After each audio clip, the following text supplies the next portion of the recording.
If they never hated me before, you gon' hate me now. See,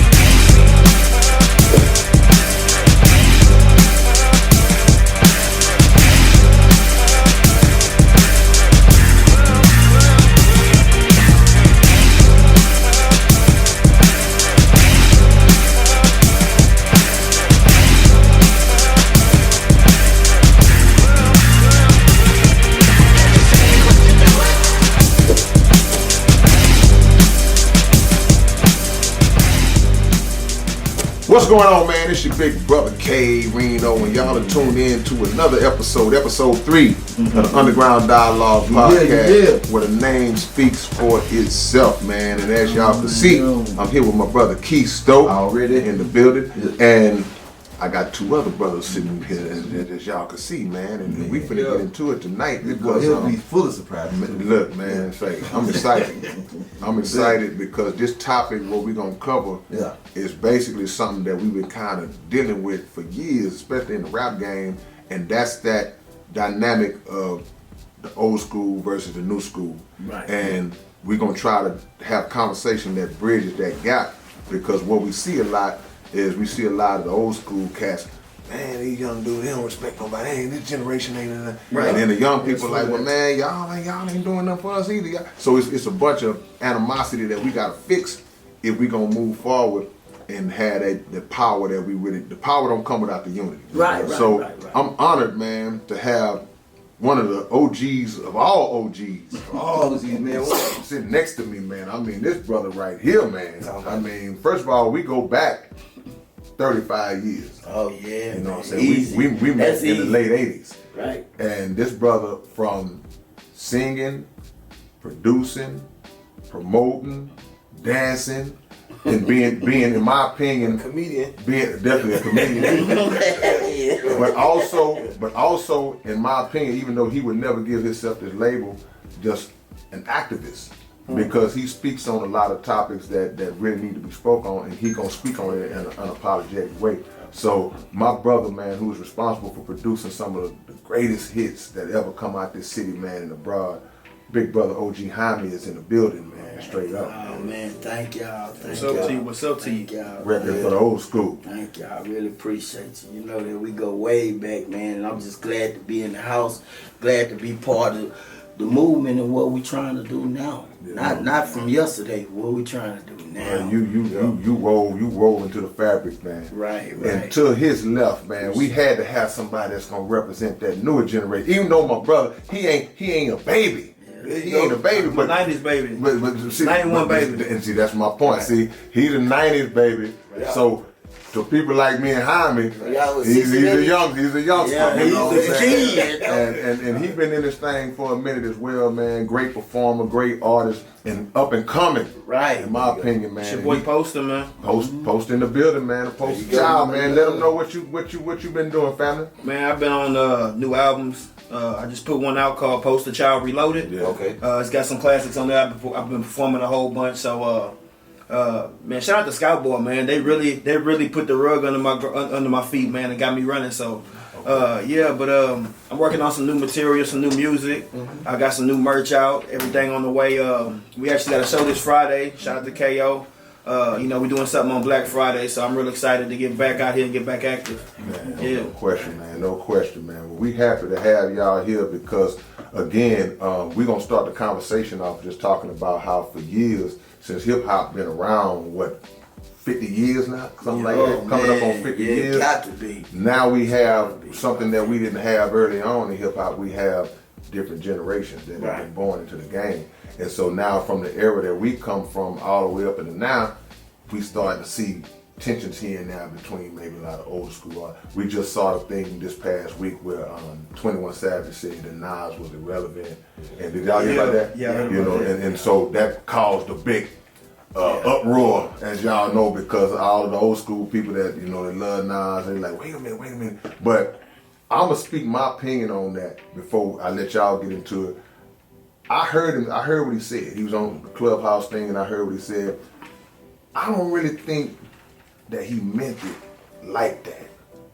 I could be wrong. Y'all disagree with me. Do not hesitate to speak on it. But he used the word irrelevant, but I felt like he didn't mean it like that, because he went on to say that Nas had a strong fan base, that Nas still made good music. Yeah, he gave him his flowers. Yeah, he gave his flowers, but it seemed like it's kind of was like, yeah, I'm gonna hug you and I'm gonna punch you upside the head at the same time. But I don't think he meant it like that. I want to start with you, Poster. What did you get out of that when you heard him say that? First of all, how'd you feel about it, and what you get out of it when you heard him say that? See, I'm like a middle child, because I respect and I get a lot of my influence from the old school artists. Yeah. But you know, I see what a game went to now.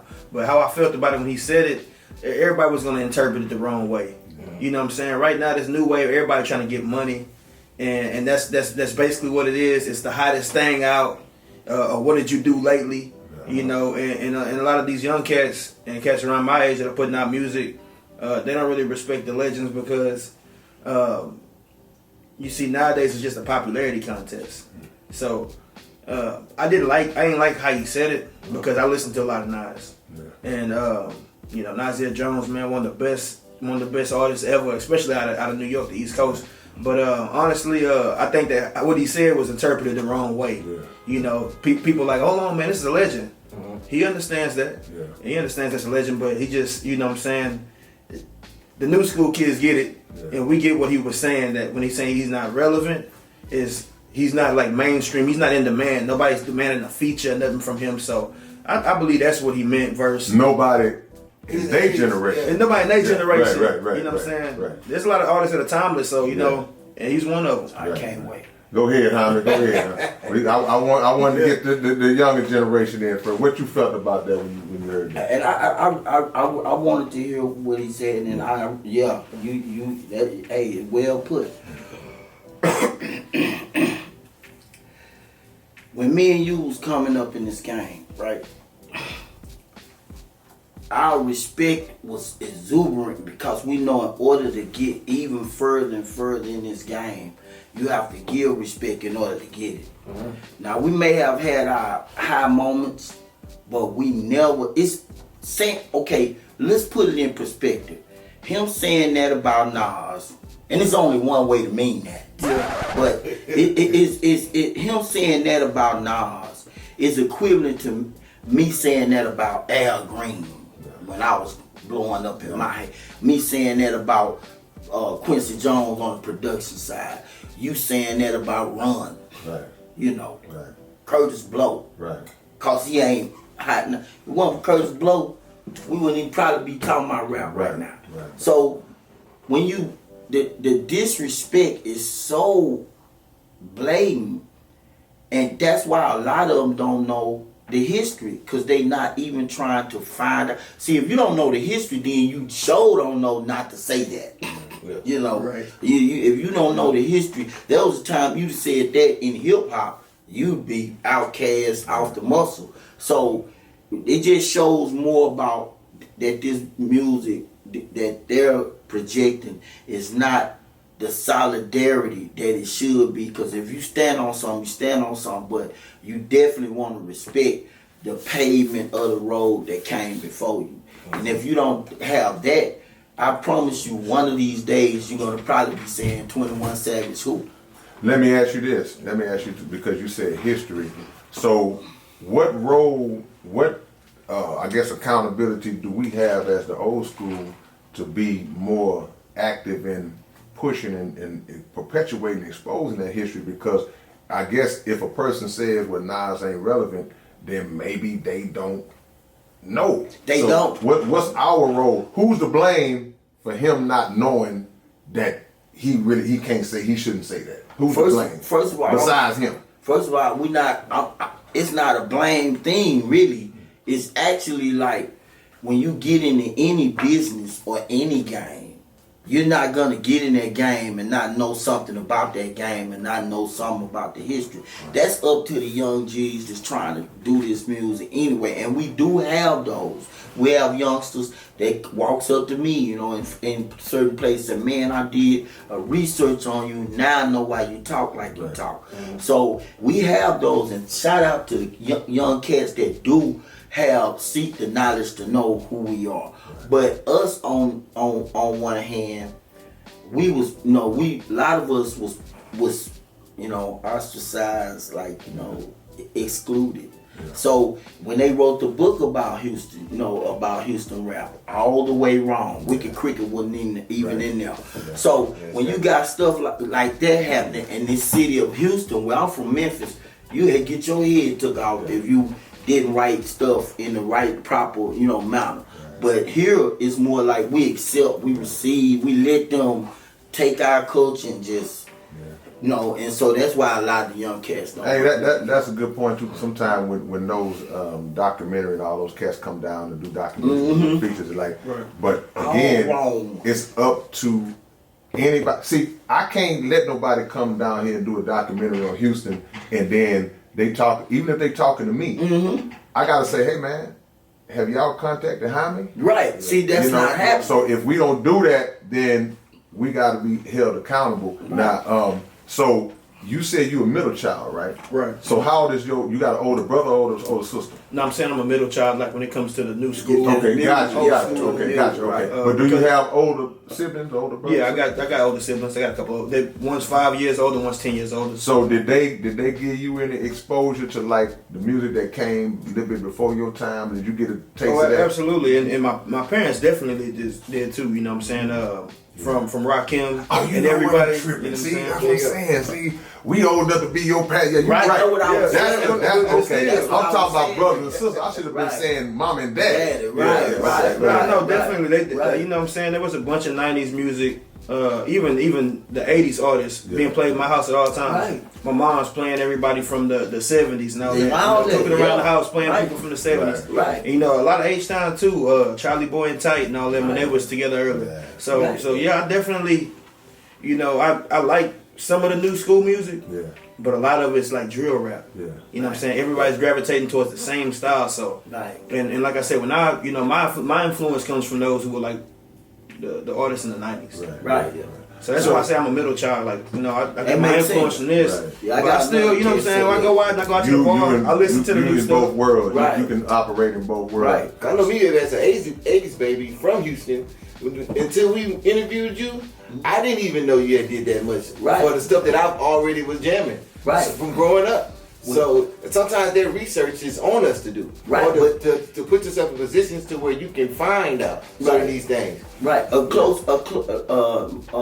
assistant, you know, been rolling with me recently. She said a main thing. Shouts out to you, Fox, for that. But she said the problem is, and she from the middle too. She said the problem is that, you know, a lot of the rappers didn't even say our name on records, you know, that they didn't know. So a lot of, you know, you go up there in New York, who did this beat? Swiss Beats, you know? Yeah. You don't hear Jhiame. There's no shout outs no more, So they didn't do that, and I refuse to do, this is a Jhiame beat for my beat come on, because my beat should distinguish, let you distinguish who I am. But, we had that, and we had what I'm saying, exclusion. You know, like, let's keep them over there. So when them documentaries come down, they don't mention you. Now, do the artists have anything to do with that's what I'm talking as about? well? Okay. I'm talking about there are upper tier of artists that's doing an exclusion. Yeah. Because they don't want the bar to be set up. You know, you look at this man. Yeah. Man, this. Not to compare him to nobody, but if you were gonna say the DMX of Houston, this the DMX of Houston. Right? I done seen you live many times. I done seen him live. Real talk. I'm talking about straight up cold rapper, top tier rapper. Yeah. In the culture, but in the other part of it, can't let you up here. You know what I'm saying? So we have that, and people don't believe it, but they're actually doing that. They actually excluding, not mentioning us, not giving credence to what we've given to the game, and, you know, and they do it a lot. So when we can remove that, and I feel like as us, we continue to work, and now it ain't no age put on rap. When we can remove that from Houston, be top down. And when you talk about no age put on rap, that's a big thing to mention because I can remember just a few short years, maybe 10, 12 years ago. It wasn't even that long. It was more saying about like, oh man, you too old to be rapping. It wasn't that long, about 5 years ago. You don't need to be rapping. And I used to always say, well, you know what? As a younger artist, if you keep waking up in the morning, the time will You come. gonna be there. You're gonna look at that mirror one day, you're gonna see a few little grays sneaking in on you, and you're gonna realize that even though now I'm 42, I'm 39, I'm still cold. I still got my skills, you know what I'm saying? So we gotta bridge that gap again of not going against each other because he old or he too young. Because I don't think that the young people, a lot of them give a lot of credit, but it's a lot of them that don't. Right. But I think a lot of our older generation, they don't give the young people the chance either to kind of see if they got that kind of respect. You being in the middle, Right. what's your assessment of it being somebody who, like you say, you connected to the old school, but you still deal with a lot of those young artists too as well? Do you, those conversations that y'all have, or you just kind of just like, I'm gonna just do me? I'm more or less so I'm just gonna do me. But the thing is, a lot of people don't know the history. Yeah. They refuse to know the history. Like I said, it's a fashion show now. They got all these kids dropping out of school because anybody that think they can put together a couple rhymes, and do something on TikTok or do something on Triller. Anybody that think they can do something, everybody get to lighten it up. You know, that's what I think the fans are a part of the blame too. Yeah. How so? Because the fans they gravitate towards somebody that ain't really got their heart in it. They just doing it because they seen somebody else do it. They put together some bars on Facebook. Yeah. Next thing you know, everybody's sharing it. But you know, but you don't know. This dude ain't really talking. He don't really do the stuff he talking about. He doing it for those few minutes of fame, and now next thing you know, he got an album that came out. And if he is, some of this stuff terrible. You doing that, shame on you. Some of that But stuff. you got to blame the listeners too. There's a lot of listeners that need to be held accountable as to what's real, as to who's real, and what's being said. You know. Yeah, hip hop used to be like that. It used to really be like that. But as we can sit here now, you know, young cats see us in concert, and I know they done came up to you, came up to me. Man, I ain't never seen that. Yeah. I ain't never seen it. So, if anything in my day, if a dude was good, I want to see him on that stage. I want to get to learn from him. We don't have that. We don't have those youngsters because they can go on TikTok or go on anything and just blow up. The fans don't do their research on who this person is no more. Right, and when they come to showcases, you know, we just had this recently with the Harvey Love showcase. Right. I went outside to stop them. Hey man, why y'all leaving as soon as y'all get through performing? Because I saw you on stage. You don't have a stage show, so it'd be good if you would come and look at some of the veterans. So you can learn how to do a stage show. That's a hell of a point. Let's talk about that for a minute, because you got what just I ain't talking about young or old now. I'm talking about a lot of artists, period. Because what makes an artist that they haven't even established themselves yet, but they get on the show, and if they go on early while the crowd is thick and big, then all of a sudden, as soon as you get through, you leave. Yeah. What is the benefit of that? When there's so much more, like Jhiame said, that you can learn from just sticking around. That's what a showcase for. And it's disrespectful. Because the same way that you had people looking at you and giving you that energy, now you're removing that, you're removing yourself from that equation and say, well, I done did mine, I'm good, I'm gone. I see that happen a lot, and I've had shows where you know, there'll be artists up there and he'd have no crowd. And then the people that came in to see me, you know what I'm saying, we'd be there supporting them because they'd be good. They just don't have a promotion, or they don't know how to get people to come out. Right. And you know what I'm saying, but some of those people come in there with their funky ass crowd, you know what I'm saying? And as soon as they done, them and their whole crowd leave. That's because they don't want them to see. But that's a moment. But you gotta look even afterwards. After you do that, after you do your performance, that's a moment you could be networking with somebody. All of that. That's coming from wisdom. A lot of times with social media, they done got their shot already. Right. And then this social media thing makes you feel, or makes them feel like they the star already. So once they perform with that packed crowd, and they got it on camera already, Man. What else is there to stay for? That's where they mind is. But see, that's the problem. That's what killed. That's what killed. I mean, man, let me tell you something. Blues got killed because of no growth. You know what I'm saying? So if you don't stick it out and learn stuff and you grow so you can teach the next one over that's coming, then sooner or later hip hop gonna be that thing that kind of lingers on. It can happen. So that's why right now it's imperative that we get the young G's to come together with us, work with us. Yeah, you know, man, we got ragged when we was little. Hey, man, this ain't no punk gang. Yeah. You know, we got ragged. That's how you filth out. That's why when certain cats come on here and they say, you know, I'm finna quit the music business, I say, good. See what I'm saying? We don't need you. Because if you that weak, that's what we like about this game. It weeds out those kind. And sooner or later, even with their success on, as you see, on a lot of them, with their success on this, then they keep doing these bad shows. Then all of a sudden they move on to the next dude. Because your shows,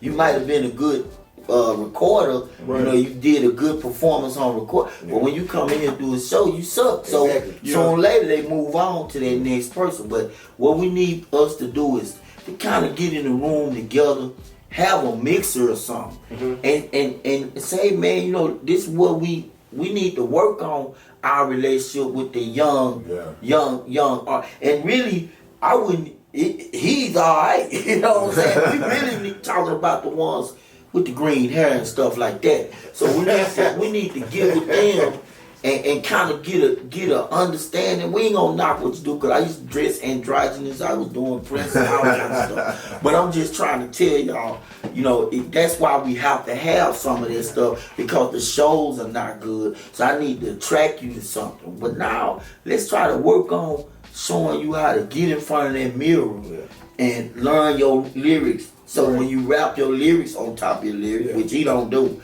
but when you rap your lyrics on top of your lyrics, at least you on point with your lyrics and you know how to do it. What about old school ciphers? Just getting back to the point where they used to build so much respect for just artists in general. Just get in the room and just, what you got? I got just live. Just doing that again. Well, the people that's making it in the rap game now, and I can honestly say from what I'm hearing, not just what I'm hearing in the shows and stuff, a lot of them is not rappers, or not really what you call it in the art form. It's just, you know, they're on the bag. And I'm not knocking none of that. But it comes a point when you get the bag, you're going to have to step your game up. A lot of them done it. Cardi B and a lot of them. You have to step your game up. If you want to stay with the bag and stay in the game, you got to step your game up. And a lot of them don't want to do that. How do you tell somebody? Go ahead, Keith. I was gonna say, how do you tell somebody to do that when they're making money off of mumble rap, or they're making money and they saying, well, the lyrics ain't really that important. You know, it's the vibe. You show them the dude before them about 5-10 years earlier or 6 years earlier, when he didn't take his craft for real. Now he's wishing he was taking. Like one of them is Soulja Boy. You see what I'm saying? One of them, you look at him, you like he wish he was still able to, you know what I'm saying, grab everybody like he used to. But if you don't step your game up, which he didn't do, he basically just, you know, kept it where he was at. If you don't step your game up, you're gonna be a lost fiction anyway. And then the flip side of that, I say Gucci Man. That too. When Gucci Man came in, too. it was that too. But now you hear him, you be going lyrical as hell. You say some stuff. Hey man, certain artists did not grow, and you hear them today, and you go, man, what is? Because then you start questioning yourself why you were listening to him in the first place. You go back to his old stuff. Wait a minute, that wasn't that jam. That's how I've done it myself for artists back in the day that I was really fascinated with, and now I listen, I go, yeah, he was alright, but it was.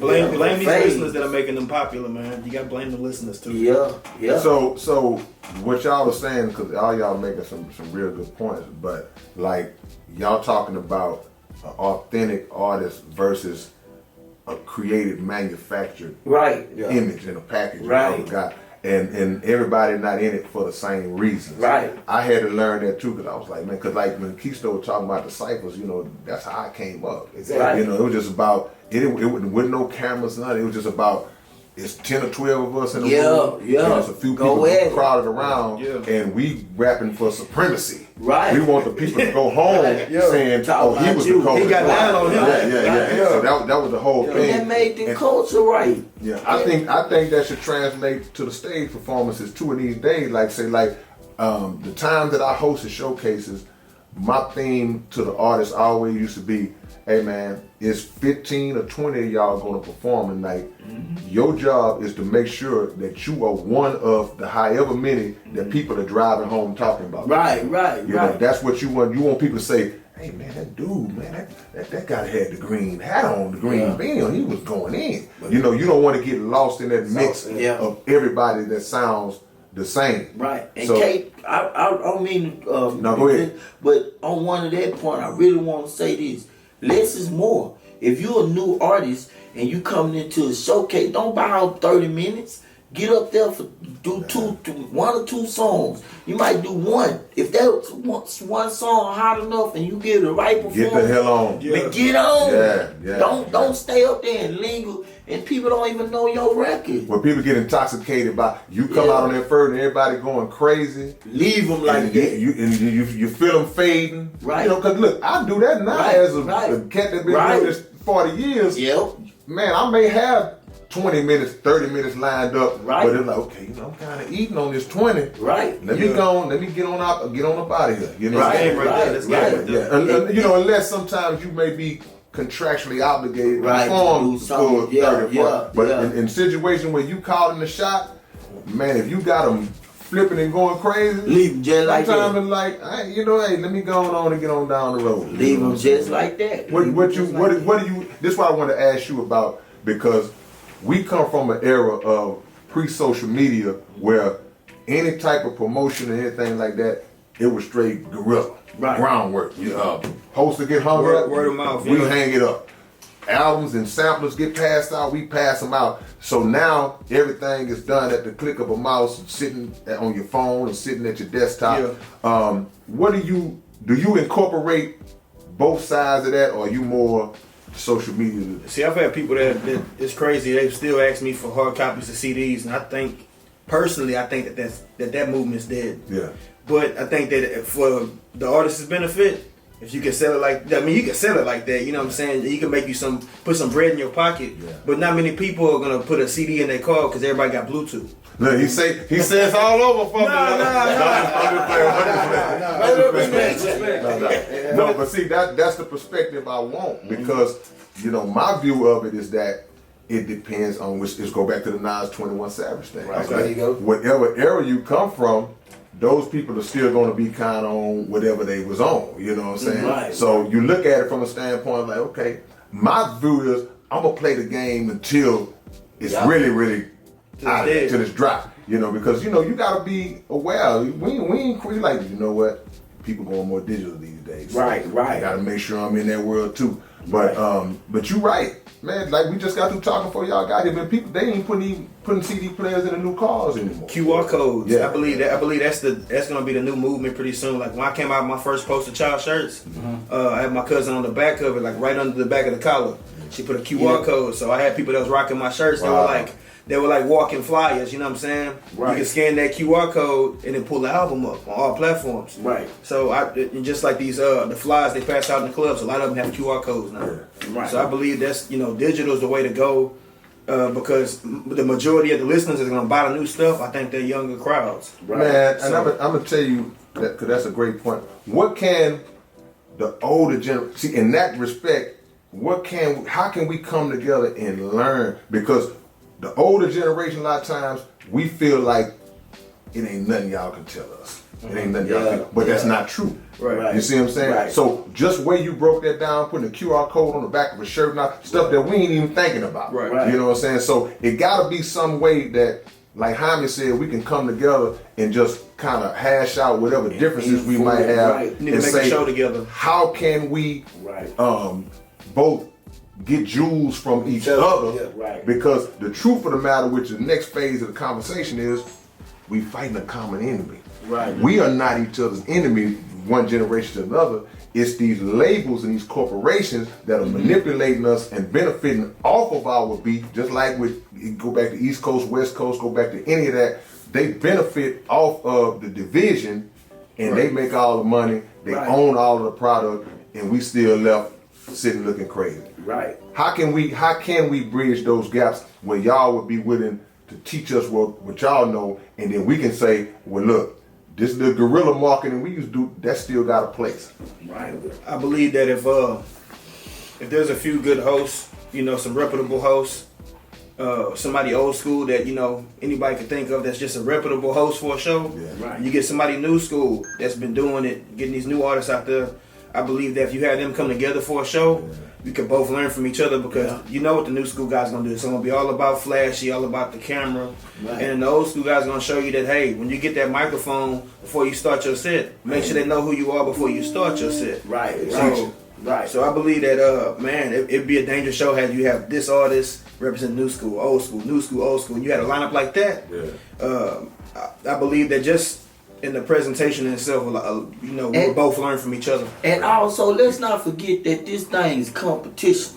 You know what I'm saying? Yeah. So it'll be it's a good thing. We got to get out some of the, the testosterone. And I try to, totally annihilate you on stage. Come on. So Yeah. it'll be a beautiful thing to where you can work out the testosterone, and we can also be able to say, hey, what's up, baby? Hey, man, good show. Hey, man, I'm gonna give you some pointers, or you give me some pointers, or whatever. It's still a competition. That hip hop is still gonna be competitional, but at the same time, let's take the hate out of it and the killing out of it, and let's bring it back to the stage, and let's bring it back to the microphone, and see what you can do on that. It's easy for me to get this K and all that, but let's go and let's get this mic right here and annihilate me with that. Show me something. You young, you talking what you talking. Show me something.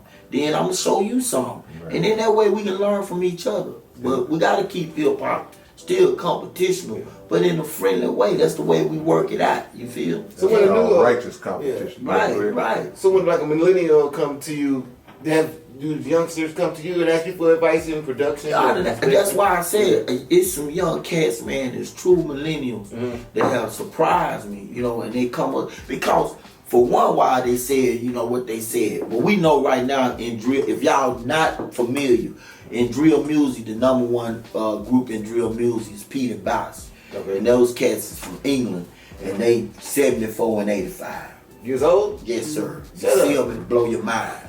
They cold. They lyrics way colder than anybody. I promise. In drill rap? In that drill rap type style. Yes, sir. I think I might have seen that on a reel, on the Instagram reel. I think I seen that. One, 14 million, 50 million views. Yeah. They do arenas, and the whole place loses. They know all their words. So we know that now you can X that age thing, because music ain't never been about age. Matter of fact, age made you better. That's right. So, what I was saying. Yeah, so James Brown got better. You know what I'm saying? So when you talk about what we doing here, it's been put into a clown stage, and we gotta take it out the clown stage, man. It's a circus for real. Yeah, it's a circus. So we gotta take it out of there. Do you think that what part, I want to ask you this, what part do you think that the industry plays in that too? Because what happens is that you see all these rappers, young rappers that have gotten killed in the last few years. A lot of the rappers are getting murdered, losing their life. Right. But also we talked about this on another episode, how these record labels, they take out insurance policies on these artists. Oh yeah. So they already are kind of in anticipation that something like this may happen based on the type of rap they're doing, based on the environment that they come from. How do we educate the young? Because it ain't like back in the days so much where we had gangster rappers, but a lot of them dudes were studio gangsters. Yeah. These dudes out here doing it. Right. A lot of them out here really doing it. So what role do you think the industry plays in that? And how can we educate these 22, 23-year-old brothers who are out there murdering each other, man, and encourage them to save their own life? It's to the point now. You got, the word I believe, the book I believe in, got to fulfill itself. And it's doing it every day. There is nothing that me, you, and 1,000 people can do right now to redirect wrong from right from wrong. All we can do is make sure we contribute to not being the part of the, of that. But as of right now, they on autopilot. And just like crack cocaine, I'm a victim. I've also sold it. I was a victim of not making myself a victim of, using it. And now I'm 34 years clean. But it's just like that. At one time, we had everybody on this thing. Not everybody, but you know what I mean. Nah, yeah, I know that. And then they killed themselves out of. It faded out of. It changed over. So it ain't so as bad as it was. That's the only thing we can do on this particular thing. It's going to have to ride itself out. Because right now they killing themselves. I ain't talking about just guns. I'm talking about the words they saying, getting them 80 years. Mm-hmm. So until when you start, as you seeing more and more happen, you seeing more and more of the millennials coming and saying, man, I don't even want to be around that kind of, I'm going to come over here with the OGs. Right. And you seeing more and more, like, it's gonna work itself out. Put it that way. The terminology is crazy now. Right. Demon time. They smoke in the bed. All kinds of stuff. Turning people into. Don't forget but let's be fair. Don't forget we flipped our grandparents out. I promise you. When I walked in there with an earring in my nose, on cocaine, we flipped our grandparents out. That's what I'm saying. So we can't just body slam the young people because we can all see. Sometimes our life pulls us further removed from the same things we used to do, but just in a different way. Right. And so we like, oh man, look at them now. It's like, well, man, y'all used to do. It wasn't what we did, but it was something. So that's why that gap got to be bridged, and we got to not lose sight and become self-righteous. As older people and as artists, we got to link up. We got to link up. I believe we can save those youngsters, but they got to know that there's somebody out there that actually care because they coming from environments where they don't have no hope.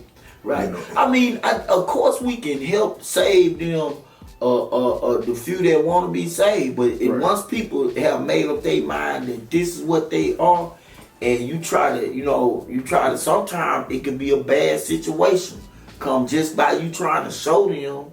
In our day it wasn't, OG tried to show you something. They did us. You wouldn't listen. Yeah, you had to. Even if you knew, I'm going to still go do it anyway. That's the difference. You had to. You know what I'm saying? So, but now it's more like they on autopilot, and all I can do is say, hey man, do your thing, but know that there is a price to everything. So once you do your thing, that's what it is. The price that you're gonna pay is gonna be what it is, and you see it every day. You see the price that we paying every day on some rapper, some young rapper losing their life. And I'm a granddaddy, so I'm gonna have some of that. Man, you see this fool? Cause some of this stuff is amazing. I done seen some.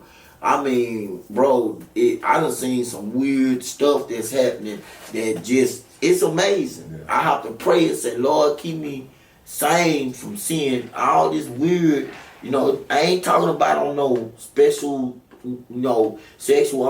I'm talking about just weird things that us, I often say it like this. Why we doing all these white folk stuff? You know what I'm saying? But I often say it like that because some of this stuff is really weird that young black men and young black ladies and all the drugs they're getting into. Yeah. Well, we've been doing that. But what's crazy about the old school needing to accept what the new school is doing is like last week I found myself sometime there was this group of these young kids, they were smoking some weed, they was cussing. I was going to the mall to buy some shit.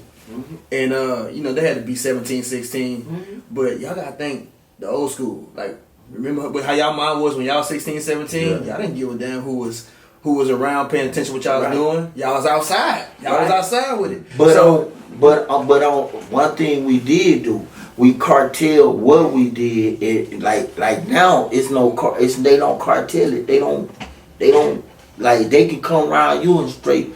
Look at that. We didn't do it like that because this is what we dropped the ball too. Back in the day, OGs snatch you up They didn't play no games. Hey man, what you doing? Take your butt to school. There's too many cameras out now. It was so much. But they was on us. They wasn't. I'm telling you, I was born in '65. Yeah. They didn't play with us. But you gotta look at it like this. That's when we came outside. Yeah. A lot of the generation these days don't even come outside like that. That too. Most of the time, the internet is the outside. That too. You know what I'm saying? So you can't really snatch something off when they can just and get rid of you that quick. I can't They stand talk to about see you like that. Talk about you like Yeah, this. black, you ain't agreeing with me. I can't stand to see a young man cursing out in front of your older women, like, you know, because I was born and raised in that way. And I actually have had to take a stand and say, man, look, bro, I know you packing whatever. I get real close to you when I talk to you on that level. Because you move wrong, that's what it is. But I'm just saying, hey, man, you got to, hey, not in front of these older people. Some of this need to be done, and a lot of us scared. We like, and you know, we scared, and that's what they know. As a lady once said, the teachers scared of the principal scared of the this, and the parents scared, the principal scared of the parents scared of the kids. And the kids ain't scared of nobody. You see what I'm saying? So we got to start being, you know, them men that, hey man, you know, certain stuff, man, just don't let that fly. You know what I'm saying? Because that's the only way we can get through the people. So just like in rap, where we say, okay, well, the OGs need to kind of come along and grab a hold of the situation. Right. What about that as it relates to it? I think the root of it is the breakdown of the family structure. Oh yeah, that's because the behavior patterns are based on the fact that it hasn't been any discipline instilled in a lot of our young brothers because of how the system set it up. It's like, okay, you know what? We're gonna lock daddy up. We're gonna put mother in a position of power and authority over the house, and now the child rebels because the child is feeling pain, feeling hurt that they're not able to properly outlet. So now it's coming out in different ways. Right. So what do y'all speak on that aspect of it? Because to me, it's all tied, it's all connected to Oh yeah, you're right. Because your behavior, they say art imitates life, you know, and life imitates art. That's all it is. It's like, man, some of us have been able to speak about our struggle, but all these youngsters ain't out here rapping, so they gonna act out and lash out in a different kind of way. Right. How y'all see that? I mean, we all know. We all know that. We all know that. Like the family structure been, been tampered with from the '70s on up. It's just we have to realize that, man, that right now, you know, I honestly understand that right now, right is wrong, wrong is right, and we can't just automatically reverse it. It was already stated that's what was gonna happen. I didn't think I was gonna be here when right became wrong and wrong became right. Yeah. So I'm just understanding right now, this nation need a healing. Definitely need to stay in prayer and fasting. And when this nation need a healing, when we dealing with this type of situation, because we can't just go in there and make it happen. Just ain't gonna be overnight. Only thing we can do is say, okay, we can preach more about family unity, but what's happening now that I'm proud of, okay, when I look at the Instagram and certain things, I see young ladies just really kind of waking up and saying, hey man, we got Cardi B and Megan teaching us how to be, but they married and got boyfriends and long-term relationships. Yeah. So now that they starting to wake up, especially the sisters, because you know they the queen of the land. Absolutely. So they the first beginning. So when now that I'm able to watch them and see them kind of waking up to what's going on, that's gonna help support us. Cause right now, what we say, the media done made us a joke. You know, they got jokes, commercials about the daddy. He being pranked on and joked on. So now the media done made us a joke. So it's going to take the sister to stand up and say, no, I would not have my son lingering out here without a male guidance or somebody, whether it be his uncle or man, whatever. You got to have some kind of male guidance within the household. And once the sisters continue to work on that, then we'll be able to really make a difference with these youngsters, because they not listening to us. Yeah, because we talking about bridging the gap between the old school and new school. Right. to your point, we got to bridge that gap between the genders. Right. Because right, there's so much right. warring between Us. the black man and the black woman Right. that if we don't fix that, That's when we really are. That's the We get in main trouble issue. on that. That's the main issue. Speak to that real quick, post on that level in terms of what role does the gender wars play, even just in society, but even in hip hop and the rap game. I think that it's both sides. Neither side really respects each other. Mm-hmm. You know, since the beginning of time, you know how man is. We got testosterone. We've been the head of the household. Right. But now there's a lot of independent women, you know what I'm saying, they can bring their bread in too. Right. And they're not gonna stand for somebody just having so much control over them.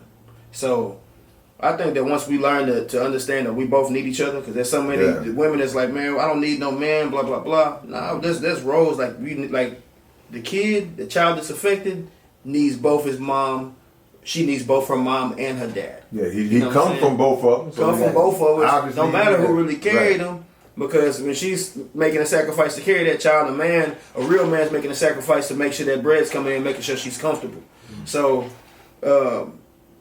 once we learn that we both need each other, instead of who is more significant than the other one, right. You know, that's, you know, we're gonna continue to be and again, that's a government systemic construct that has been intentionally devised by this system to divide the male against the female, to incarcerate the male and leave the female out here to do that job by herself. So when she gets that position, when she gets that good job, and the brother come home, he got a felony, he can't hardly get on at McDonald's nowhere, so it creates that division. So all of this, we have to teach the history of it and recognize that it's systemic. Because the breaking up of our family is the demise of us as a people. Right. So that's a good point, that we gotta understand that we need each other. Right. Like you said, we can't never ever have this mentality for a man to say he don't need a woman is like him saying he don't need his mama.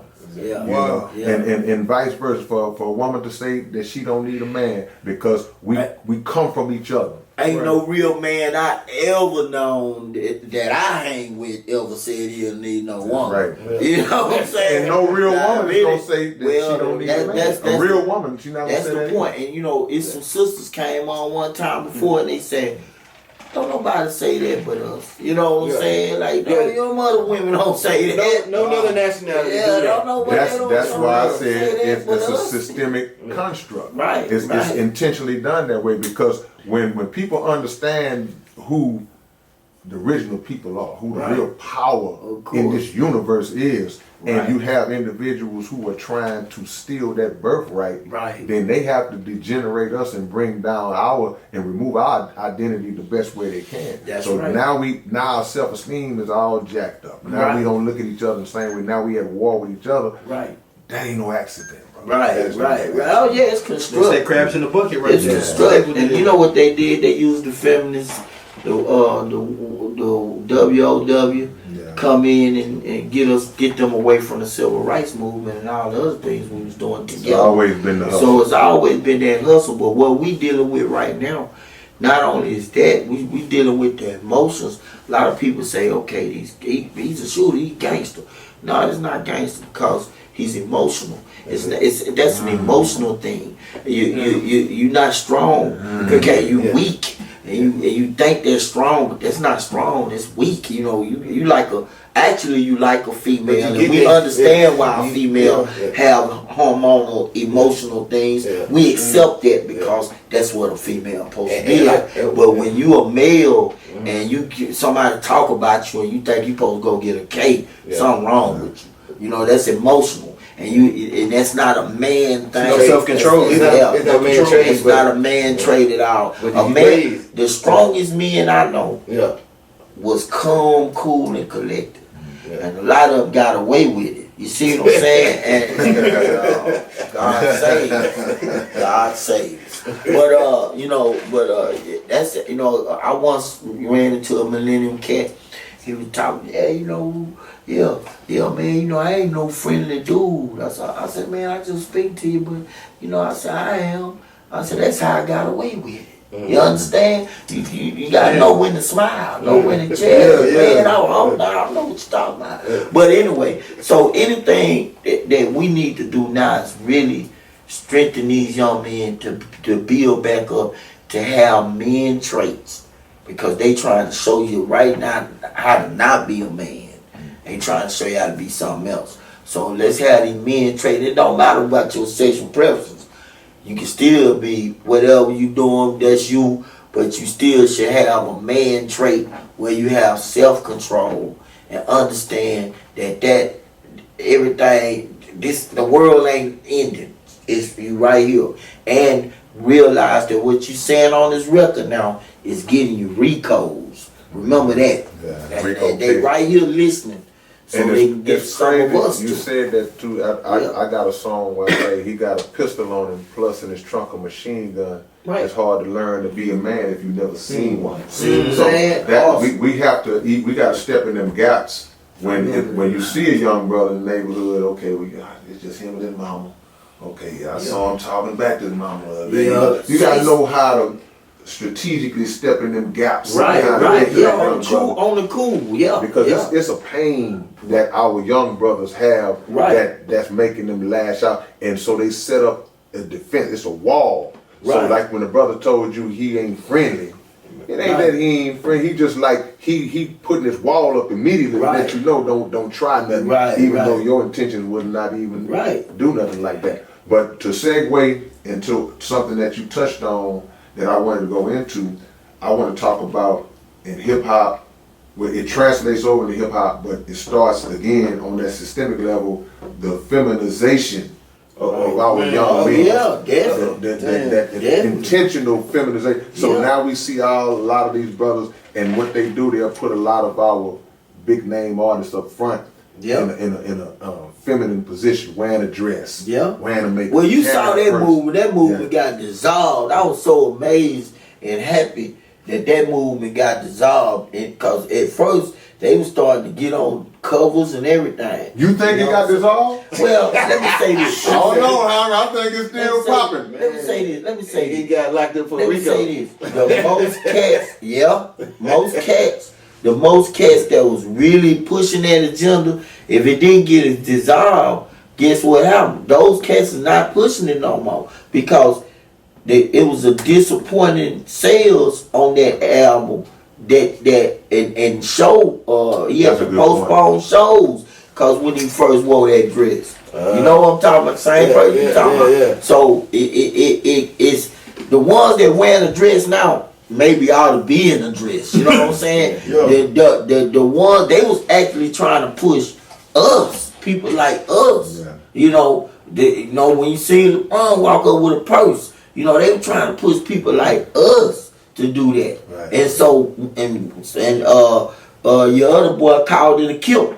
You know, and them Scotland people got right on him. Wasn't no kilt. That ain't no kilt. That's religious for us. So you don't do that. So it got dissolved because actually that clothing line almost broke him.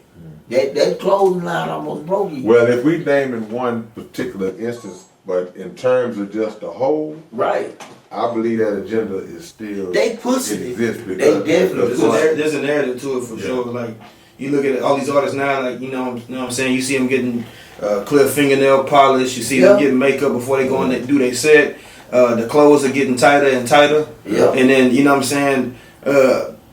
Back in 7th grade, you know what I'm saying? Like guys my age, we was rocking 3XTs. I don't know what the hell we was doing that for. You know, we was sagging a little bit, but now they got the skinny jeans under their ass with the belt around there. They came out with the hoochie daddy shorts. Oh, bro, they got hoochie daddy shorts. That right there was so terrible. Say, man. The rumpus. That's the name of it. I don't even know what they call it. But that's so terrible. But it's like you say, you know, like you say, they got their agenda, they got what they doing, but at the end of the day, man, we men and we know what we are and whatever the situation. But I'm just trying to tell y'all, the movement is gonna continue to try to go on. But I was really upset when it was really they was really trying to really push that genre heavy on hip hop. Oh, yeah. And now, you know, you got all type of hip hop artists, which is cool.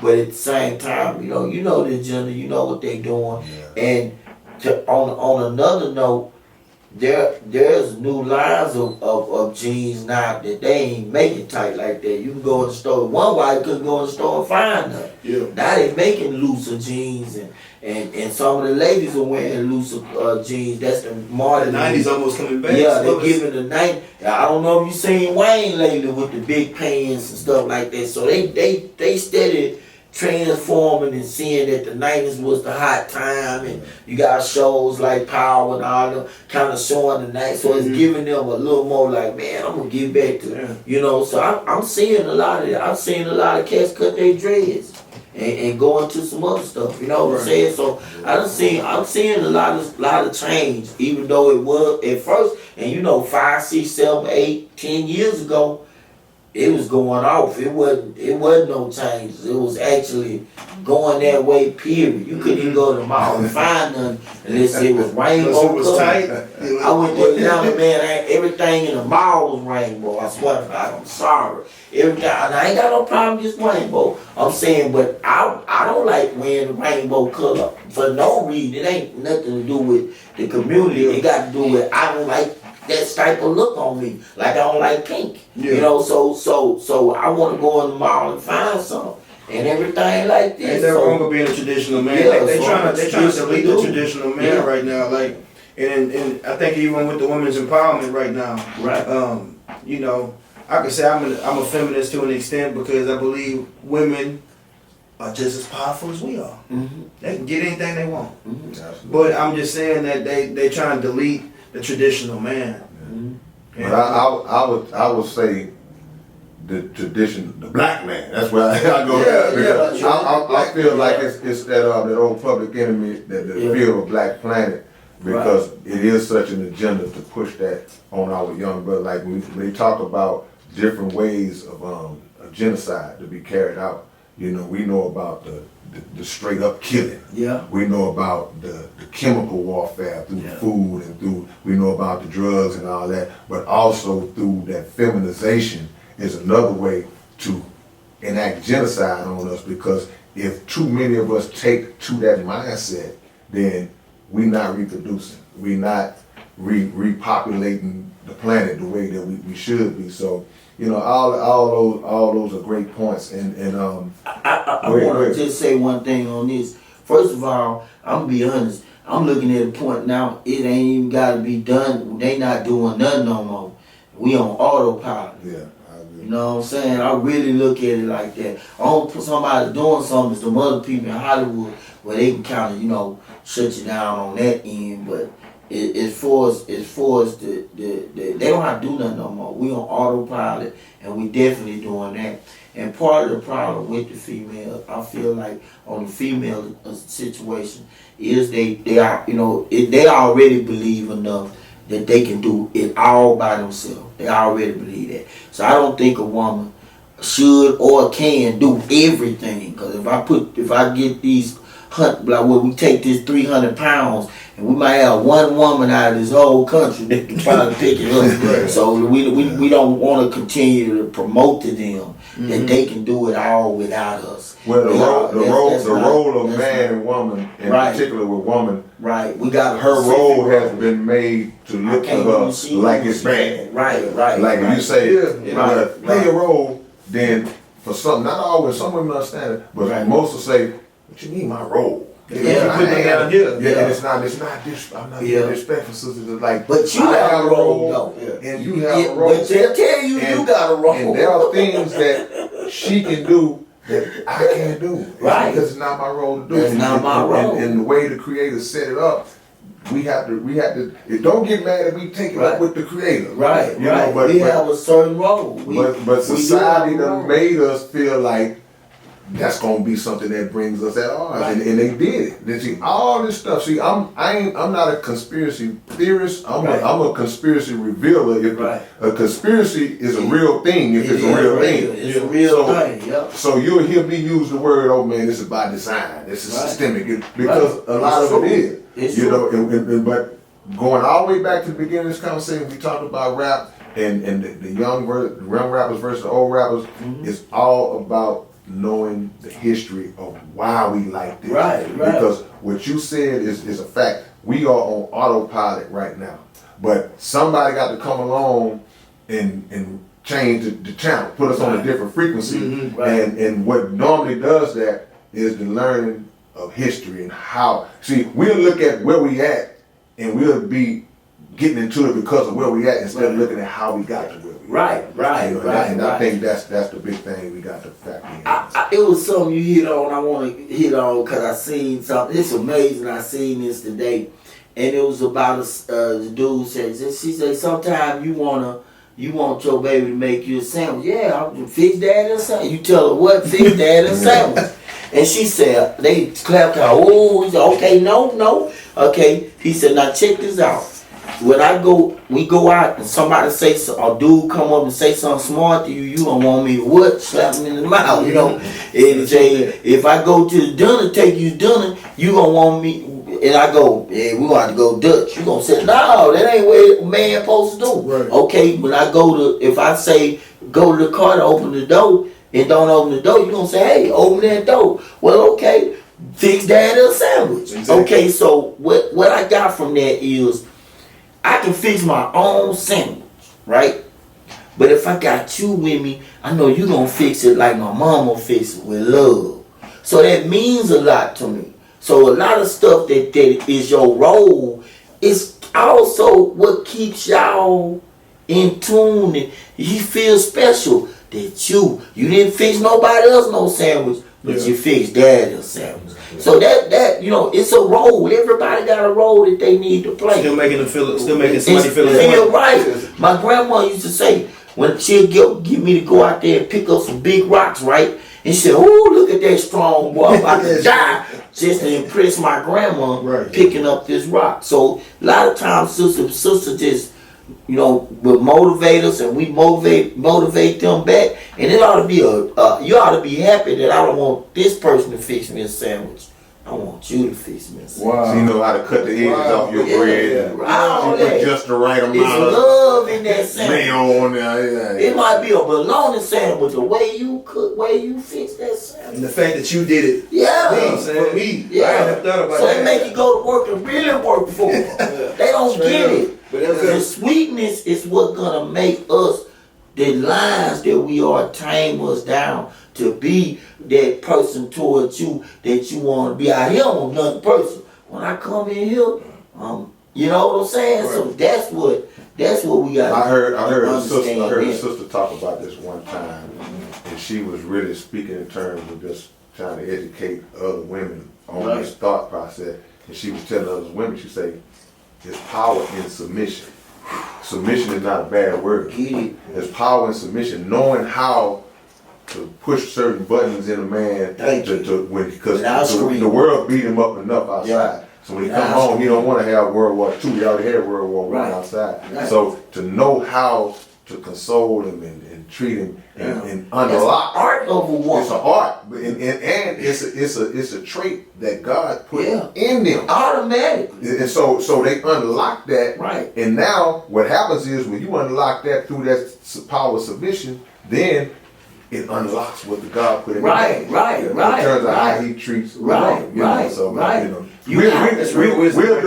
do a whole episode on that. That's what that's some real wisdom right there. It's a lot of. It was another sister came on one time. She was talking about how she used to be real toxic. She thought the way to do it, because she seen her mom and daddy them do it. That's the way to keep him around. She said she found out really that it wasn't that, and once she got out the toxic mindset, she was able to reel her husband back in, and he wanted to stay up under, and they so happy they don't know what to do. But that's I commend any person who can change and love a person enough to change, to redirect their ways, especially when it's really not lining up to righteous. You lining up really to demonic spirits that's taking over your mind and making you think you're crazy and making you think all kind of stuff and confusing you. Instead of intoxicated, it becomes your way of life. But once you calm down, like I had to do in life, and calm down, and now, you know, it don't be an argument, it's a discussion. And we may not agree, but when we leave there, we kiss. That's what we want. We don't want the same old, because as you can see, you turn on the news, you see somebody dead every day in domestic violence and murders, wives and husbands. You see it in the black community because we're living on a toxic dime. And us, and here at the Underground Dialogue, see, we ain't gonna always agree either, but there ain't gonna be no kissing at the end. No, I know.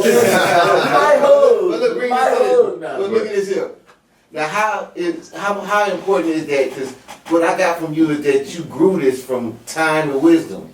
Now, if we bring this back to the new school and the old school, trying to bridge that gap, how important is it for the old school to be visited to drop that wisdom into the new school? They don't have that yet. I hate that we got this bag though. I wanted to be on the other place and tell them I'm really upset. I hate that we got that bag because there's a lot of us OGs who have actually tried to talk. But if you to these youngsters, but if they making $100,000 a year on YouTube and you making zilch, they automatically think you don't know what to talk about. Well, I got a whooping when I was little for cussing out an old drunk. I thought because he was considered the lowest, I could say what I want. My grandma told my butt up. And then they gave me the story about this man passing, who he really was. Come on. He was one of the top-notch, you know, engineers and architects that failed. Wife left him for his brother and married his brother, and he flipped out. Also, he was in the army, you know, Vietnam, so he was already not too close, you know, he already didn't take much. Right. But just knowing that, and one day I was able to talk to him again, and he gave me so much knowledge, it was ridiculous. So just because a person ain't where you at financially, or got what you got, sometimes that person that lost it can tell you how to keep it. Come on, man.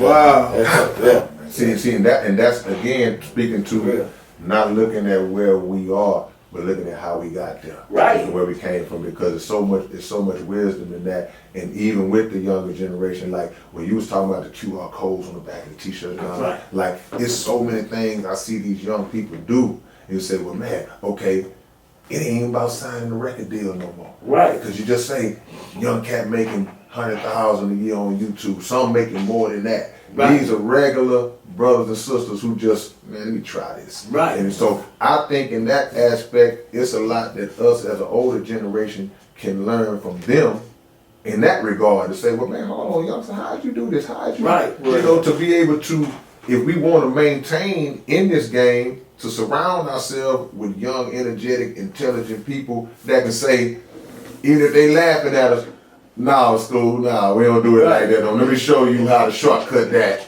You know, I think right now this is a platform for that, in a sense, you know, to bridge the gap between young and old podcasts.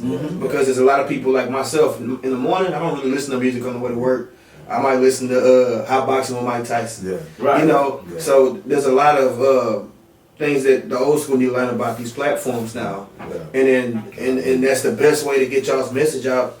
And to talk some good game to some of these lost youngsters, man. like right here. I'm gonna say this. I'm so glad my old 57 Savage, but been on Spotify, been on YouTube, been on Instagram. I know how to roll. You know what I'm saying? So I talked to a lot of OGs. They be on some like, man, 1 cent. Nah, man, you gotta understand the mathematics and how it works. And what else? It's other monies come from that. Not just worried about the streams. You got shows, money, and everything once your streams are up and everything. So you have to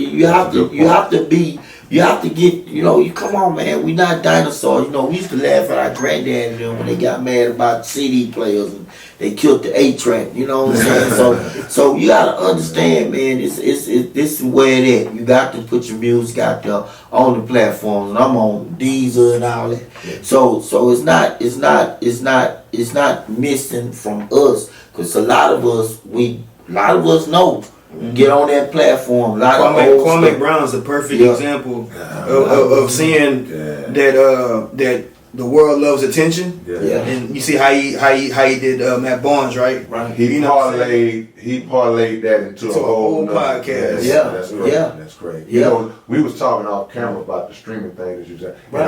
and I was saying the same thing. So you just gave me some game, Right. Because I was saying, man, you get 1 million streams, you make $3,000 if you're lucky. And that's true. And I still believe that it needs to be some kind of legislation to fix that, because they making billions off of that. But what you said makes sense, because sometimes the popularity will bring you the another arena, another avenue. It's so many other monies. I just found out from my royalty Florence, who was out to get my money. He just showed me where instead of me making one check for stuff like knocking pictures off wall, diamonds on your face, some of the other hits I have, instead of me making one check, I should have been giving 3 to 4 checks. Yeah. So I gotta go back and get all of them. Right. So when it comes to I ain't worried about retirement. But when it comes to the music, that stop. And music is so lovely because you get money from so many avenues. Forget about it, because Drake ain't tripping on the 3 points or whatever, because he getting about 10 million a month, all streams. Let's focus on getting them streams up so we can get the other monies that comes along with that. You know what I'm saying? We can get the other, it's so many, man. It's so many checks, man. It's ridiculous. It's not just one thing. That's a formula, man. Right. To me, that need to be taught. The way you laid that out. If I get $5,000 a month streaming, right? You think I'm worried about that 3 point? Because I know I've got shows over here. And now I'm all of a sudden about to do commercials. Now I'm about to do other stuff. My music getting picked for this now. It's getting picked for that now. So it's getting money from all it's so many places. Right. So it ain't, man, let me tell you something. You don't know half of how much these cats are worth, because they get money from so many places. All because of streaming. Let's not talk about the Nas X fellas that was sleeping on the couch, and 5 days later he worth 5.6 million because of one song. You don't know what might happen to a man. We want our reparations. It might be a corporation or a big time letter place. They say, man, we want to use this song for this. Then your streams go up, and we each getting $10,000 a month off the stream. Let me ask you this before I forget, that's Jhiame, real. and I want Poster to jump in this too, because one thing that we didn't do and learn as when we were young artists, all the stuff that the game you're giving out, we didn't know about publishing. And if we did know about it, we wouldn't just own it heavy. And it's a lot of young artists don't know about it too, but I see a lot of these younger artists, y'all be more on top of y'all business from the beginning, because y'all kind of come in as a brand, where we kind of had to develop into that understanding as a brand. What do you think, how we can help each other in terms of like teaching them from bumping their head the way we did, and what can y'all teach in terms of like, look, this is what y'all need to know now, because we came in the game kind of already on. I'll let each one of y'all. I just want to put this in there. I got to exclude myself from the publishing thing, because I had my publishing company. You was ahead of the game. 18 years old. Man, my publishing company is called Formula Success. I've been in the game wish I did. professionally over 37 years, and I've been having my publishing company longer than I've been professionally in the game, because I come from Memphis. My daddy worked with Stax Record, Al Green. He told me what not to do, because he done messed this, he messed this situation up. So he said, copyright your music and publish it. I cut yards or whatever I had to do to be able to get my publishing company established in my yard, my copyrights. And they was pretty, $30 every song, so it would cost me. But don't forget, I'm the one that told everybody else about the publishing over there at Rap A Lot. Yeah. So when I already knew, that you get 5 cents at the time, we was getting 5 cents for spins per spin. Now it done probably went up, down, whatever, because this is stock. Right. So I already knew 15 cents for videos. People look at that, I used to explain it to them, and they'll say 5 cents. That ain't no money. Just like they talk about streaming. Right. No, bro. If every market is paying them 5 cents, Exactly. All stores. Right. That's why they got the Distro Kid, and that's why they got TuneCore. See, I distribute through TuneCore, and it's like a partnership publishing with them. You know what I'm saying? I'm pretty sure they make plenty of money on the back end from you using them. But it's like this: when you distribute that, it distributes it to every store, and then and it monetizes everything. Right. Well, it's cool to go through TuneCore for the stores or whatever, but I would go with a classic, a company that's been in publishing for eons, and that's either BMI, ASCAP. That's gonna handle my publishing. And I've heard about BMI. But I would not go with, you know. So what y'all are talking about publishing? You talking more so about like streams and downloads? No, he talking about publishing. They do it. They got like a partnership. Right, partnership. TuneCore got that. So they get a piece of your money that they deserve. And they take some of it too. Yeah, so you don't, that right there, you don't intertwine that. Right. You let that check come from another place, you keep up with it. Right. You let that TuneCore check for the slings come in for that. Because you don't want to, you know, that's how they get you. You know what I'm saying? You don't want to commit yourself to nothing, and then they, you know, they also be part of the ownership of your masters. Yeah. And that's unacceptable. That's a no-no. Only time you do that is they paying enough for it. Yeah. Let me ask you this, Poster. For a piece of it. Yeah. How difficult? How long you been in the game? Not as art, but not as creating music, but business wise. Yeah. Okay, I'm gonna say the past 2.5 years. 2.5 years. Have it been hard? How hard have it been for you, if at all, to kind of just make your way in it? Because we come from a time where it wasn't a handful of people trying to do this. It's everybody do it now. It's tough because, like I said earlier, you know, anybody that thinks they can rhyme, and then you know they're more or less social media entertainers. And then they get out here and they try to get on the stage to get everybody to come out here and support them and all that, but they're not really artists. Yeah. You know what I'm saying? I think there's a lot of rappers, there's not a lot of artists. Right. So, and like I say, for my sake, I'm in competition with everybody. Yeah. Right. If I go and try to word of mouth, the old school way, tell people, hey, I'm a hip hop artist, blah, blah. Yeah. Oh, okay. That's nothing new to me. Right. Everybody, I've met 5-6 people today that told me that. People numb to that. I've worked for Team Industry on the plants, and you know, I've done things like rhymes for the safety meeting, blah blah blah, and up until I actually do a live presentation, I tell everybody, hey man, I'm coming out with albums and this. Oh, that's cool. It ain't that special until they see you, or until they got it in their hand, or until everybody's talking about it. It's tough. How history repeats itself. It's tough. Because when I was telling people I was gonna make a record in Acres Home, Houston, Texas. They said, how you gonna do that? You better go to LA, go to New York in 85. So it 83, 84, I mean. So when I did finally come with the 45 and put it on, they were like, wow, they couldn't believe it. So it's now you know, when you said something about music in Houston, it didn't ring nothing. I usually in Memphis say, hey man, I'm finna do this album. For real, like they be excited because they know it happens. Right. But in Houston, if you didn't, it wasn't nothing popping. Shameless plug. I talked about that in my first book. Talking about how when I was rapping in the bathroom, was battle rapping cats in school in the bathroom. Right. Dude walk in, man, I'm trying to take a piss, man.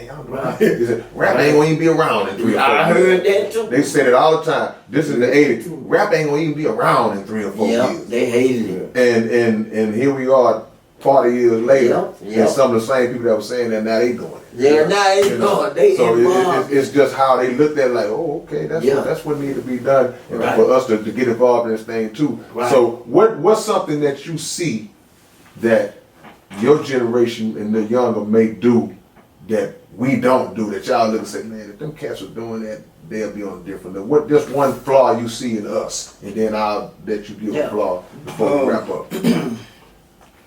A flaw that I see in y'all is in him. Yeah, me. Okay. Damn, K-Rino, man.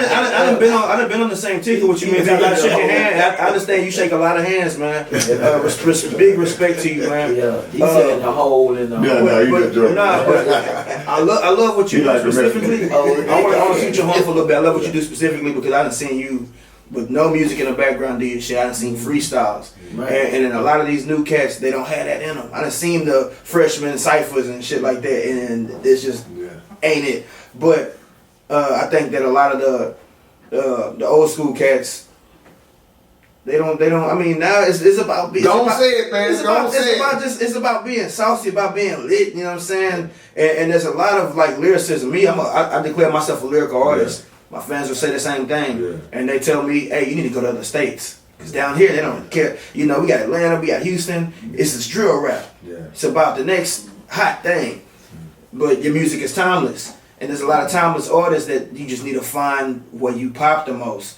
So, but I do believe that some of the beat selections that these old school artists, if y'all want respect from the new generation, it ain't necessarily what y'all saying on the track, cause there's a lot of these new guys that don't say shit. But it's more or less the style of these beats. The style of these beats. If you can get down these new beats, it don't matter, man. If you got a catchy hook and you got these youngsters moving, I don't give a damn what you said on the verse. Right. You know, so I just think, you know, I'm not gonna say production, I'm gonna say the beats. Yeah. Okay. Well, now what you see in them, a flaw that you see in the younger generation that you think you could give them some game on and help them get better too. The whack ass beats. So they both say all the beats are trash. They don't have and the no young generation is trash. Straight up, No, they don't have no substance. And for beats to last forever, it gotta have something to it that's better than a generated processor, or you sitting up with y'all putting it, now y'all drawing beats, just putting it on, pasting and looping and paste. That's nothing, and that don't last. So we could talk about the old school beats, but we just saw a group called Silk Sonic use the same old school music and had the biggest records, had the biggest, most awards ever, because people actually missing the type of music that we pick and we choose now. I got more young people asking me to do a funk track, even for commercials. Yeah. You know, so I can't say it on. I can say like some of the production that the old school had that was bad, but you know, overall we have the more timeless music. Whereas with their music, y'all songs last 10 minutes. You know, I ain't talking about you, but I'm saying the modern day artists' songs last 10 minutes because there's nothing else to hold them besides that hook you talking about. Right. Another thing, I don't think our way that we should change our way. I think we should push for our fans to get a chance to hear us like they used to be able to hear us, and we don't have that opportunity because we're not getting radio play or nothing. Yeah. You know what I'm saying? So that's where our problem is. It's not really, I don't think it's the production or the beats. I actually believe that there should be a time they play the youngest type styles and let them jam, and then throw some of us in there. 97.9 used to do that. And it's not happening. So it ain't the, I just don't agree it's the beats. I think it's the closed-mindedness. Right. I agree with you on that. Mm-hmm. With the closed-mindedness of not want to rejuvenate what you do or switch your game. Cause I seen a couple of songs where you done start, like, you know what I'm saying, switching the game and more of a, how can I say, a massive, like some certain songs I can tell you that actually you done. I said K probably wouldn't have done that about this many times ago. Yeah. But now he's, you know, going into that. Let me get that market right. So we have to do that. You know, you gotta grow and still be that's you. What we mess you up gotta evolve and still remain yourself. Closed-mindedness. Yeah. And the young people, y'all mind too. You know, just to where you can't have a direction, and to everything you need a foundation. And I'm just hoping that 20 years from now we still playing. Got him. You know, we still playing. You know what I'm saying? you know that, but it's not gonna happen because that it's not a longevity thing on that type of thing. You know, we had gangs too. We had a gang movement. You know, we had the when the NWA came, everybody want to be gang back. We had all that, so we can't say that we didn't have that. We done all that, but it was a foundation even to that, because even Young Man Millennium went to the NWA movie when it came out. He came back with the shirt. It was tight, but it was the NWA shirt with some tight jeans with some chucks. So I said, man, y'all actually had a movement. Like, even though they were cussing and talking gang stuff, they talking about real political problems. And it blew his mind. You know what I'm saying? He was like, man, y'all wasn't just like us, just talking about some, y'all had an actual agenda, even though it was G. You know, so I think that's what we need to do. We need to open our mind as OGs, and the young people need to kind of see some of the things mixed. I would love to see a young H-Town artist, 20-some years old, bring back some of the elements of the hip-hop that we do, even the image, you know what I'm saying? Yeah. Some of the elements, and say, okay, man, my pants might be tight, but they creased. You know what I'm saying? Yeah. You know, I got a white t-shirt with a piece of chain. You know, it might look crazy, have a different color of the diamond, but hey, I'm doing H-Town today. Yeah. You know what I'm saying? So what do you think about how important it would be for the new school to start sampling some of the old schools, like how y'all used to do when y'all was first coming up? It's very important for my retirement. It's very. That's why they don't do it. Go to Surf City Hits and pick anything you want, and you can do it on the wheel. You ain't got to get no paperwork from me from off the jump. We'll do that later. Go on there and sample any one of my joints you want, and shouts out to Mona Leo and her producer. For keep on sampling. And I mean, is that a good bridge to you? Oh yeah, it's a perfect bridge for retirement. I'm trying to tell you. He's speaking of a business bridge. When you talk about this bridge, I totally understand what he's saying. Get that bag. Yes, sample K-Rino. He got some cold liver you would put through there. Come on with it. Don't do it all. You're more than welcome. Oh man, take what you need. Take what you need. Yeah. We'll talk later. Yeah. Mob style. Hey man, let's sit at the table. But on the same token, that would bridge the gap. And it would help us to help everybody. When we sampled, a lot of times, or when we grew up listening to rap and heard samples, we didn't always know that it was a sample. Right. Until we heard the old school station and his original song. And then now you want to hear that's where he got that. That's where he got now that. You want to hear that artist. Now you want to go back and you learn that history of who that guy was. You want to do that. All of it helps the whole, man. Post it. Let them know what you got going on your social media and all that before we get y'all out. All right. Hey, the social media. Follow your boy on IG. I pretty much post everything there. Just_poster91. You know, you can keep in contact with me about shows, merch, everything I got coming out. And I got an album about to drop pretty soon. So I'm looking for somebody that can create a cover art for me. So y'all get at me. Jhiame, what you got going on, my brother? Right now, man, I got several things. I got a new album coming out, called the Last Alpha Man Standing. And of course, we pretty about to work on something called Amen. We want our reparations, man, K. And also, you can go check out my new being released next week, my new Southern Soul album, Eargasm Soul.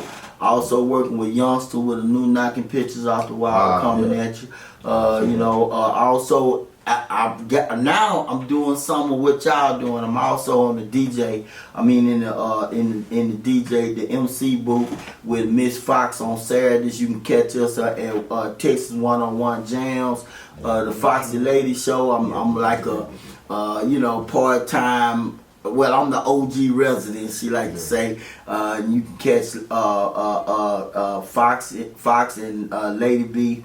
Yeah, you can catch them on Texas One-on-One Jam, Fox and Lady Show on Saturdays 4 o'clock, and I'll be there doing that. And I'm just doing so many things. I got a movie I was in called Dude, Where's My Cup? And and you can get me on Shout out to the folk hero, man. AL with the clientele. All of them, skits, what's up? And I like to send a shout out to Trey Ward youngster coming out, 29-year-old artist coming out. I got him. So we just doing all type of things right now. We're working with a lot of projects.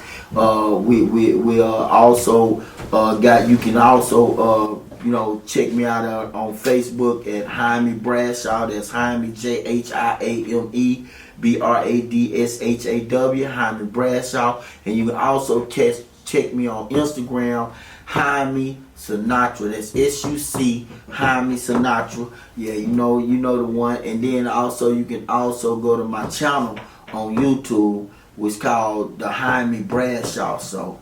So you can go see that and just check out my albums on Spotify and all that, from Memphis to Houston and all that, and Mama Side Piece and some other stuff. Shout out to DJ Cali and P Rod, City Boy P, and D Raider and all the other people I'm working with, BAD, the artist, Handyman out there, and everybody, man. We just appreciate everybody. And if I forgot y'all, I didn't forget you, but I just don't have the time. So I just want y'all to know that I love y'all. I love H-Town, K-Rino. We go all the way back, little bro. And we gonna forever keep doing what we doing, little bro.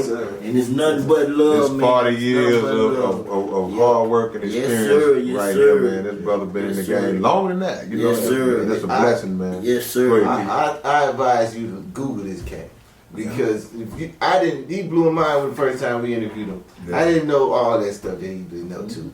Man, this is an H-Town legend for real. Without a doubt. I really appreciate it. And if you ever get a chance to see him live, go ahead, see him live.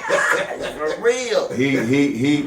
He moved better than some of these cats that's in their teens and 20s, man. Man, I appreciate it. That's amazing performer, amazing artist. I really and I thank that. both of y'all for coming through, because this is a conversation that really, we could have this conversation for 20 hours straight. Yep, really. I think we got a lot in in terms of just kind of helping to bridge that gap and educate us and the young generation on how we can come together and not let these forces in this industry divide us apart. Straight up, man. So once again, we thank y'all for tuning in to the Underground Dialogue Podcast, where the name speaks for itself. It's your big brother K-Rino, along with my brother Keystone and my brother Jhiame Sinatra, poster child. Well, I'm so proud to y'all, man. With you and talk. What's up, man? It's your big brother K-Rino, and check this out, man. The Underground Dialogue Podcast is offering advertising opportunities, man. You can promote your business, you can promote your video, your song, whatever it is that you have, man. Reach out to us if you're interested in promoting on the Underground Dialogue Podcast. All you gotta do is email us at undergrounddialoguepodcast@gmail.com. Get it.